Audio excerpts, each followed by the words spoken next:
It's my pleasure now to welcome Arlene Slocombe. She is the co-founder of Water Watchers, a grassroots organization dedicated to protecting water and advancing environmental justice, which we have just heard about on an international level. Now we're going to bring it back to a more local level. Since its founding in 2007 to oppose Nestlé's water bottling operations in Wellington County, Water Watchers has become a powerful resource for grassroots leaders on the front lines of water protection. Through campaign-based advocacy, the organization connects local struggles to systemic issues. Championing water as a fundamental right. Committed to social justice, Water Watchers supports communities disproportionately affected by water insecurity. So again, this is not happening just in the Middle East or India or Pakistan or any of the other parts of the world that were even briefly mentioned by Professor Kubursi right here. Championing water is a fundamental right. Committed to social justice, Water Watchers supports communities disproportionately affected by water insecurity, environmental degradation, and criminalization, with a vision of fostering just relationships between people and the natural world. Join me in welcoming Arlene.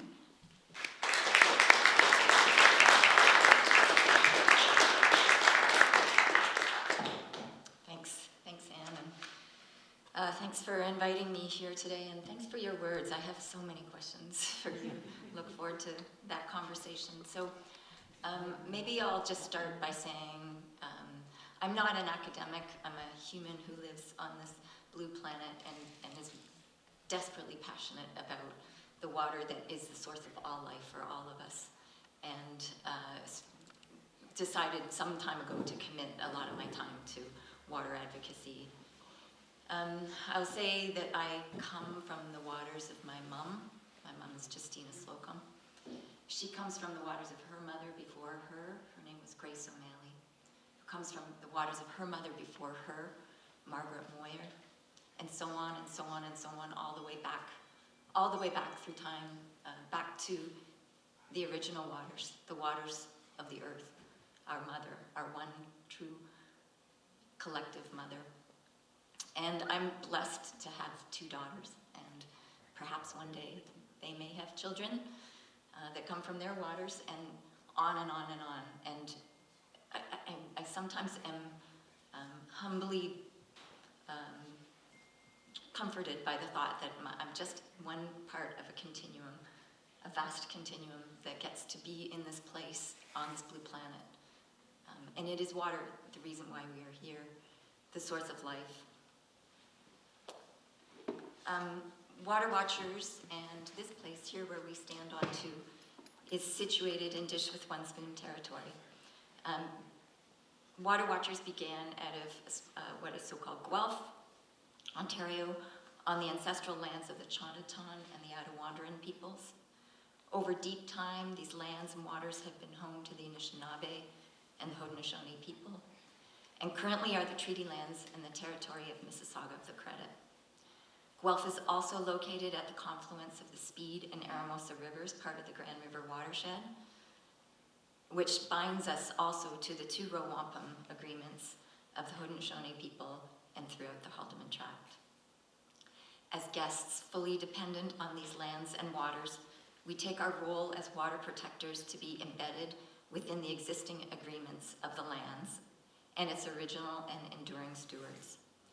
We share land acknowledgements not merely as a way to offer our respect to original and enduring peoples, but also to be a living reminder of how our work must amplify the long and deep relationships and governance of the people of these lands, and to center Indigenous sovereignty here where water and waterways have always been central to lifeways.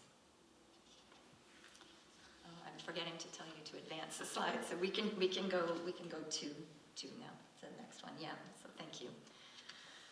So Water Watcher formed around a kitchen table in 2007 around the Guelph area to respond to some hyper-local water issues. It was late in 2006 that we realized that Nestle Waters Canada had its headquarters. They had bought a water bottling operation from a family-owned company, and now their headquarters were located just a little bit south of Guelph in Aberfoyle.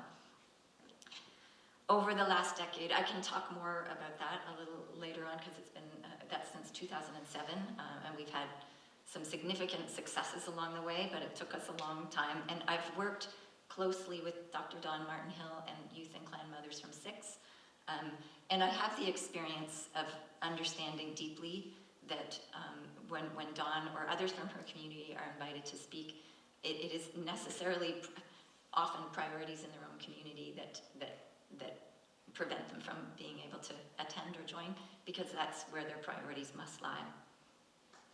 Over the last decade, Water Watchers have grown from a very hyper-local focus in our area to being a provincial organization who supports, advocates, and organizes people on water issues, including organizing in solidarity with other movements across Canada and across the world. 2 years ago, we refined the mission and vision of our work, and you can see that here on the slide. Our vision is a society where people recognize that water is inherent to all of life, that we live in balance with nature and build just relationships with each other. And our mission is that Water Watchers empowers people and communities to work in solidarity towards social justice through the unifying lens of water. Can you move the slide again, please? Thank you. So we've been invited to reflect here on water and consider if it's a right, an asset, or a commodity. And these are really good questions to unpack and dig into. And on this blue planet where water is the source of life, and as beings calling this place home, one might say that water is actually our blessed responsibility. We live in a unique time right now, where threats to water are in daily headlines. We heard lots about threats around the globe, but we're seeing the headlines daily here in this nation too, with Trump's references to Canada being a great big faucet. Many on the north side of this medicine line are finding ourselves unified in a new and potentially powerful way. But there are also pitfalls in this new sense of unity that we must pay heed to. As people rally around popular slogans like elbows up and Canada is not for sale, I see us both struggling for a collective identity and potentially falling victim to a sense of nationalism that erases the true history and relationships of these lands. Well before colonization and colonized rule of law was natural law, which ultimately will prevail. Well before the arbitrary concepts of the United States and of Canada was and is Turtle Island and the people who have lived here for millennia. If we could somehow place water at the center of this seeming identity struggle, we could learn so much. Water is a powerful force, moving slowly and gently at times, and moving with speed and force at other times. No obstacle is too great. Water will just go under, over, around, and sometimes through obstacles, but it will keep moving. Water does not adhere to colonial boundaries. Water has a life and purpose all of her own. Water is a great unifier and has the potential to bring all walks of life together for a collective well-being. All of life depends on water. We all know this. There's an important opportunity before us right now, I think, as we grapple with these questions of our identity, to listen deeply to the wisdom of natural law and to take guidance from those who've been in relationship with natural law through deep time in these places where many of us as settlers call home. Now, can you move the slide again? In our work at Water Watchers, and as we've lived into what it means to call ourselves water protectors, we've been really grateful to deepen connection and collaboration with Indigenous peoples and Indigenous-led movements across the many issues that we advocate on. Through our time in listening and doing the work together, we have heard two resounding truths or guideposts to live by if we wish to be allies in the work of water protection. The first is to center Indigenous sovereignty. And that is in all of the work that we do across every issue that we are dealing with. The knowledge and the wisdom of natural law embedded in the folks and the people who've been stewarding these places from the beginning is where we need to start. Our colonial rule of law is also to be incorporated and referenced, but it is not the thing that takes precedence. And I believe the more that we can center Indigenous knowledge, Indigenous voices in this work, the more power that we are going to have in this collective fight we all are advocating for our well-being.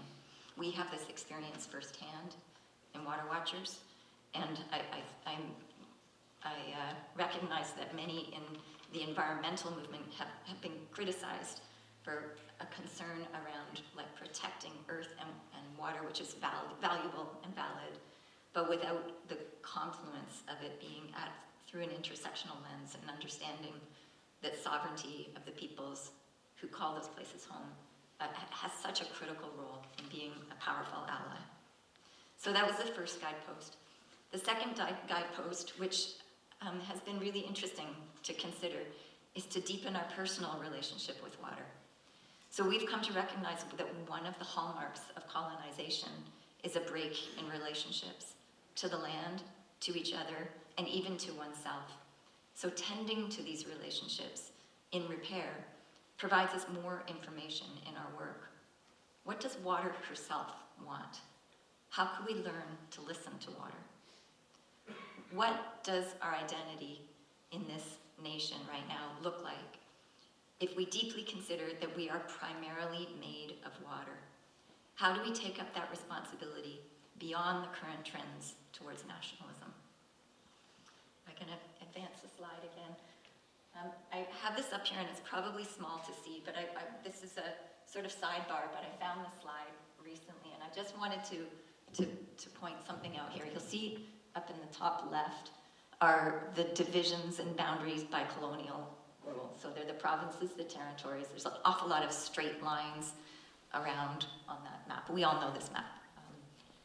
The next map over on the top is a map of the major watershed basins across so-called Canada. And the next map over are the major watershed basins across Turtle Island. You can see nary a straight line in those other two maps. And, water flows where it needs to flow. And these are the basins in which our relationships, I believe, could be held if we wanted a collective future well-being. I find it really interesting to see the map on the lower left down there. This is a map of Indigenous nations across Turtle Island, different tribes and their locales. So many peoples that have known and been in deep relationships with these lands and waters. And I find it really fascinating to see how there is a relationship between the watersheds and where these people's home territories are. The middle map across the bottom is what would normally be very familiar to us, but just oriented to a different direction. So it's oriented to the east at the top instead of the north. This is our Great Lakes Basin, and it's just intended to be thought-provoking around, we have standards and norms of orienting in a particular direction. But what would it mean if we loosened from our colonial ties and imagined things differently? And again, the last map, you can just see really the water basins going throughout that map. Okay, all right, we can move to the next slide here.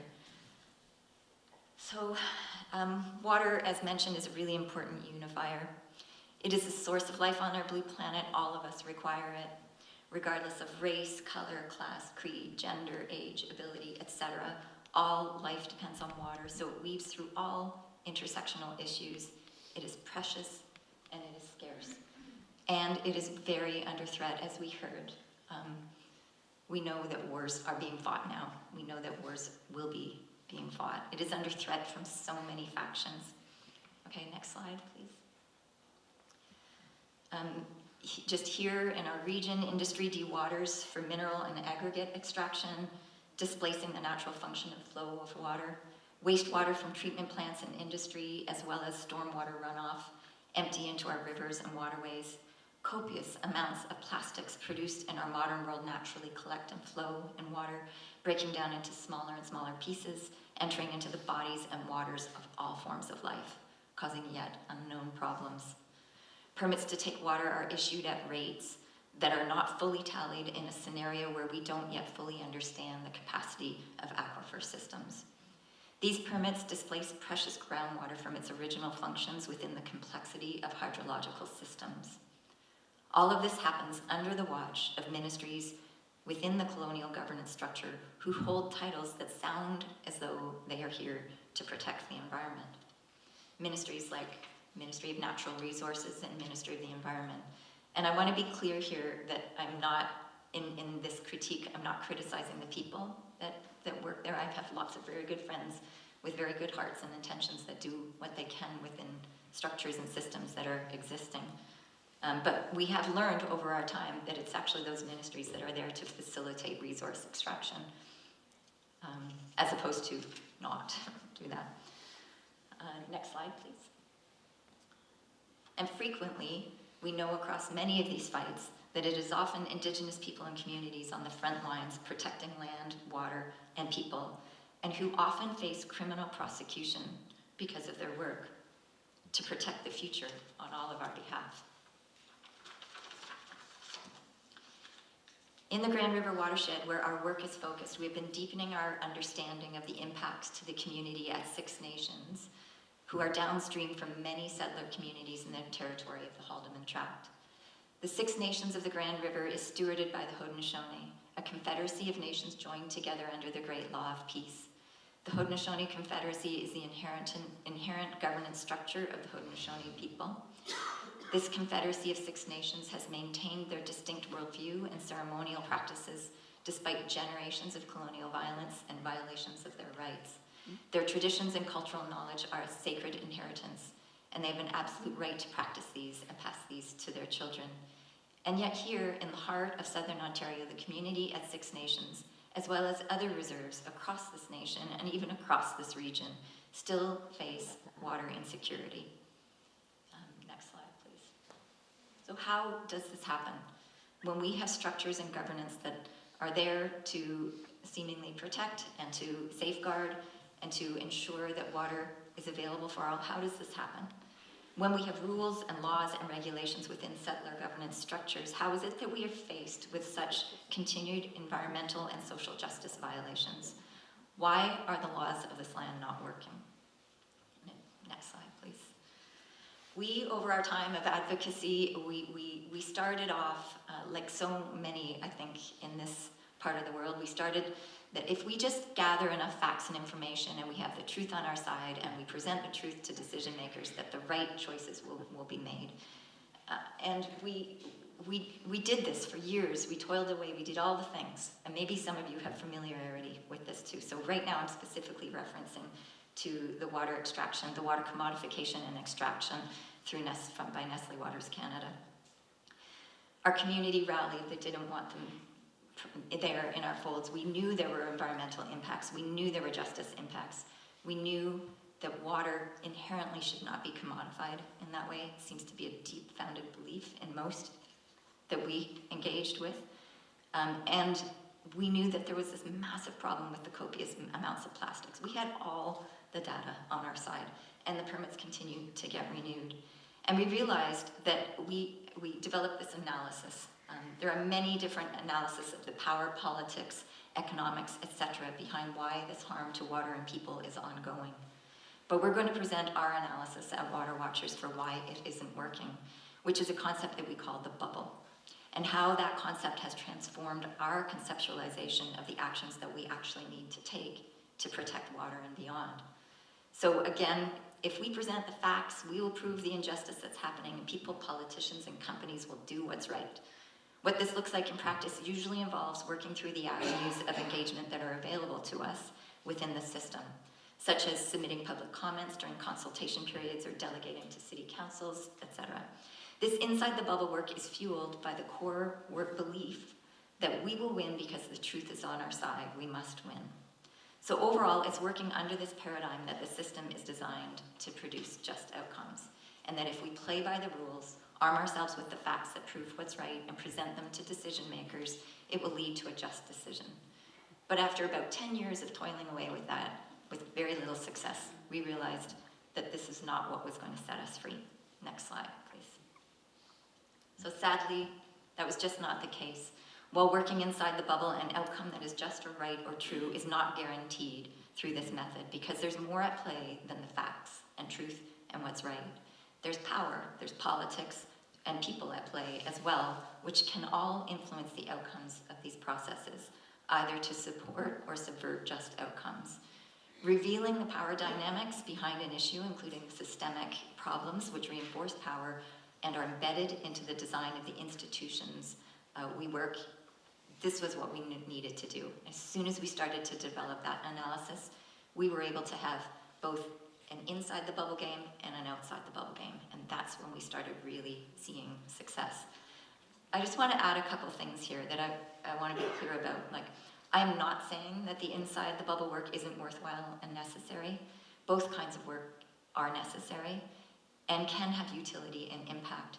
But for what we learned, and I would agree for many across the environmental and climate sector in general, we're working on issues with really short timelines for impact and very thin margins for success. So we don't have the time or resources to work through slow, bureaucratic, and often biased processes inside these systems, which has driven us over time to look for strategies and solutions outside the bubble.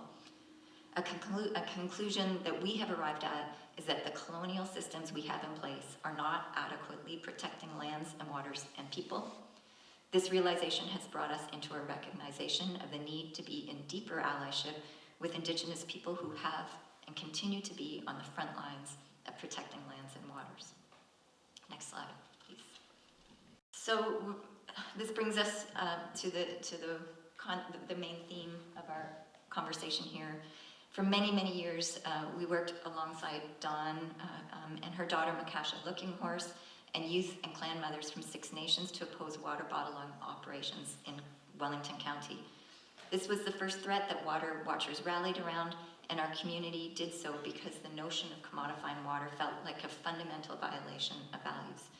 But where at first we had concerns about the environmental impact of these permits, both from the point of extraction and from the impacts of the copious amounts of plastic being produced and thrown away,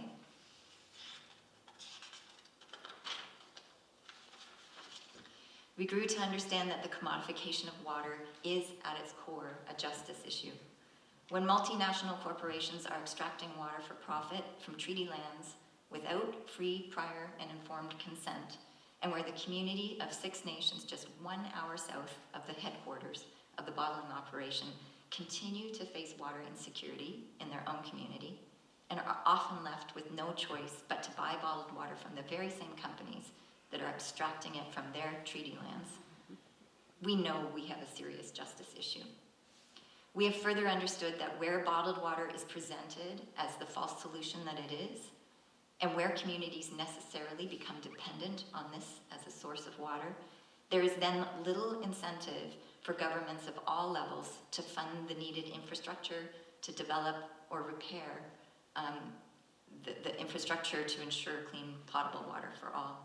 The commodification of water is now the leading front on the global water privatization threat, and we must pay attention to this and not let this get away too much farther. Next slide, please. So we have understood that working towards braiding and working in solidarity is where our power lies. We work together centering the voices of youth and clan mothers from Six Nations, and we were stronger because of it. Through a lot of years of work and collaboration, we were successful in sending Nestle packing from their water bottling operations across North America. Blue Triton was the next owner, and they have now closed their Ontarian operations just as of January. And we are waiting to see what's next. I was excited to talk to Dawn today because I haven't talked to her for a little bit, and we don't know yet what's happened. We believe that it's been sold to another potential water bottler, and we'll be diligent. We'll stay on it. We won't let them get their permits there. have learned that we are much more powerful when we're working together in solidarity towards braiding knowledge systems and to primarily centering the voices of those impacted. Next slide, please. At the same time of opposing permits for water bottling, it is imperative that we do this parallel work of making sure that water is recognized as a human right, and this brings us to our Sustainable Development Goal through the United Nations. We know that Canada ratified the concept that water is a human right, and that happened back in 2010, but it continues not to have any binding legal framework to enforce this as a right for all. And we see this time and again as a way of negating obligations to ensure that drinking water is available. If Dawn were here, she would tell you there's some parts of her community, again, it's hard to imagine, nested here in southern Ontario, where there's parts of her community where they can throw a stone to neighboring Caledonia or neighboring, even you folks here in Hamilton, and everybody has clean drinking water, still not some on Six Nations, right nested in the heart. I was shocked when I learned that several years ago. But this is the reality, and they're not unique in that. We had the wonderful opportunity to meet with the United Nations Special Rapporteur on the human right to drinking water and sanitation. He visited Canada last year, and we were able to gather in a room with him with representation from Indigenous communities across, when it was here, it was across this region of Ontario. And one after another, he had to hear the stories of communities across this nation that still face water insecurity in 2024. It's appalling, and we need a federally legal binding framework to make sure that we can advocate for that. Next slide, please.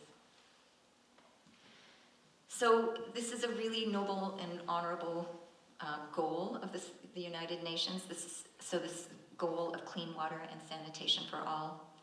And it's really fundamentally worth pursuing, and I'm so glad for all the work that's been done in this area. But I do want to point out that this is another area that we must remain really diligent about the role of commodified water. Powerful multinational corporations market hard, and they lobby hard to have their packaged water considered a better substitute than tap water or a solution in case of emergencies. And there's lots to unpack around how it truly is a false solution rather than a viable solution.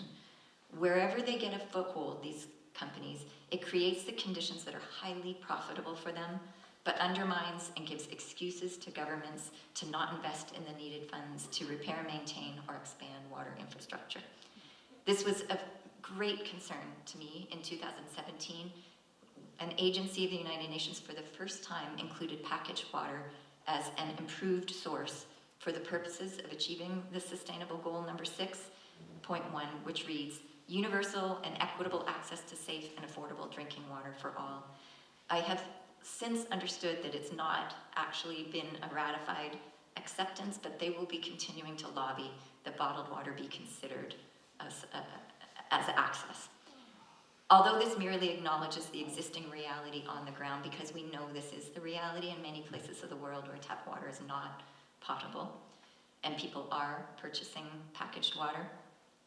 Critics have assailed this proposal as granting governments an escape clause. Dependence on bottled water is definitely not a way to meet obligations relating to the right to water, as it undermines the necessary accessibility and affordability of water provisions. Next slide, please. So sometimes in this work, it's really important, for us, we get hyper-local, and it's important to kind of zoom out and really think about, what's the view from 10,000 feet out? We recognize the need to have a more holistic framing in the realities we are currently living in, to be able to see some choices before us. So I'm going to take a moment to just review one framing that has been really helpful for us at Water Watchers, and I wonder if you've come across it yourself. It's a salient analysis of the context of the global environmental degradation and social injustice from Joanna Macy, who is a modern philosopher, social movement theorist, and transformation scholar. She says that there are 3 simultaneous stories happening in our time. We are observing and participating in a world that is both flatlining, breaking down, and being rebuilt all at the same time. Macy describes, and up on the top level, she describes the flatlining as business as usual attitude. I would describe this as our system as it stands, where the few benefit while the many struggle, and the few get richer while simultaneously driving the harm. Macy describes the connections between colonialism and our current systems, especially noting the drive to exploit the earth we collectively depend upon and exploit human labor for economic gain that serves the concentration of wealth amongst an abominably small number of people globally. We describe this as business as usual. In the next layer, it's the breaking down, and she calls it the great unraveling in this work that reconnects. Business as usual is literally killing us, killing our planet, and in response, the economic, health, governance, and social systems built around business as usual approaches are unraveling in different ways, and we can see some of these ways described on the right-hand side. We saw that in COVID, we see it in climate collapse, economic depression, failing democracy, and a crisis of meaning. While we unravel systems that are not supporting life, we are also simultaneously moving towards different kinds of systems, which Macy calls the Great Turning, evidenced by movements that honor people and planet and confront a host of social justice issues. The Great Turning in this context we could also name as approaches or movements that are getting outside of the bubble, or outside of the business as usual systems that do not honor life in pursuit of different societal operating standards. Concepts like adjusting the map to orient to a different side help me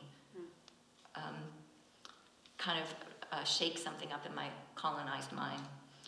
For various reasons, this analysis of our current system and world, these three unfolding stories, they may resonate with you, or you might find yourself rejecting it outright. I'd just like to invite you to notice in your body or in your mind how you are responding and reflect on what it might tell you about your positionality, about my positionality within these stories. Maybe business as usual has served you or me and our company well. Maybe we're deeply impacted by the unraveling that's happening. Maybe we're inspired and motivated by the Great Turning. There's another framework, next slide please, that looks at this too as a pathway to navigating these spaces. Whether or not those three stories resonate with you, I do hope we can all agree that we are in the midst of moving towards something different, or at very least the lack of protective ecosystem for water. Ongoing biodiversity loss and climate change illustrate how we desperately need to move towards more sustainable systems and societies that will actually sustain life. So in this frame, there are three overlapping actions that we can all be engaged in. The first is actions in defense of life. So this is everything that we can do to reduce and slow harm, a literal need to stem the bleeding we're seeing all around us, to preserve what we can for as long as we can through this transformation process. Transforming systems is the next circle. Facing with courage the truth of what is driving a lack of protection for the environment and each other. Our current systems are not serving the many but the few. Most of the companies and individuals who are the top winners economically in our current system are also the top perpetrators of environmental harm, and their pursuit of profit fuels the climate crisis. And it all underscores the need to co-create structural alternatives to these systems, which we can see in the third one, which is shifting perceptions and values. Any new structures or patterns will die unless they are deeply rooted in our values, in our belief in what is worthwhile, and our assumptions about the nature of reality, says Joanna Macy.